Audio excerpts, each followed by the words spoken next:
Now to a story that's new at 10 o'clock and a major update to a story impacting thousands of military and civilian families in Academy School District 20. The plan to rebuild Air Academy High School is moving forward, but with far less money than the district expected to have going into the project.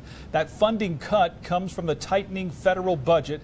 And as KRDO 13's Paige Reynolds learned today, that has some families feeling betrayed. Paige. Correct, Bart. When voters passed ballot measure 4B last year, it was a rare show of unity in a tax-adverse community, a once-in-a-generation opportunity to invest in students. But now District 20 says the federal portion of that funding, which was supposed to cover much of the cost to rebuild Air Academy High School, is coming up $71 million short. Air Academy High School, built in the 1950s, sits on the grounds of the U.S. Air Force Academy. It's slated for a full rebuild using a combination of local bond money and a federal grant procured through the Public Schools on Military Installations program. But a new letter sent to parents on Tuesday confirms the federal government is now capping its contribution at $120 million, not the $191 million originally expected. The problem is that the federal government is clawing back over a third of the money that was promised to us.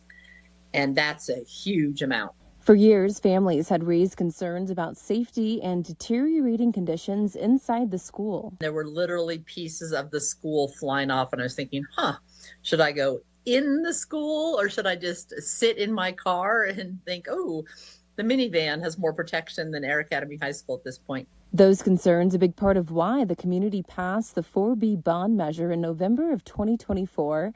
Now, District 20 officials say the project will still happen, but they're being forced to scale back design plans, remove features, and find ways to make every dollar go further.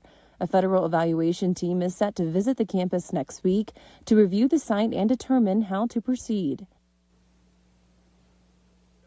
District 20 says they'll keep pushing for more federal support, and leaders are promising to keep the community looped in on what happens next. The D20 school board will talk about the funding changes and next steps in its June 12th meeting, the same day federal officials come to town. Reporting live in Colorado Springs, Paige Reynolds, KRDO 13.